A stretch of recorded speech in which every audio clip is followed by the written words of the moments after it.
I would recommend that they start with a private business corporation because it's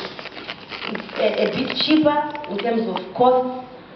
in terms of registration cost, and then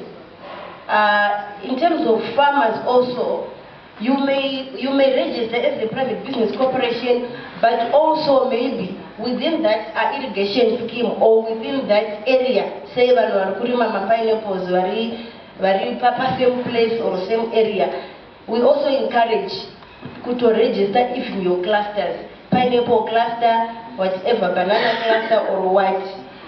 So it's important that as an individual person, you register your business as an individual company or as an individual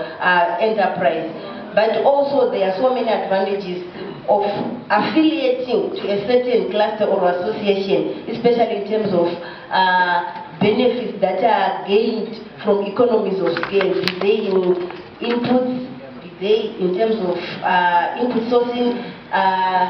even when you want to get business advisory services,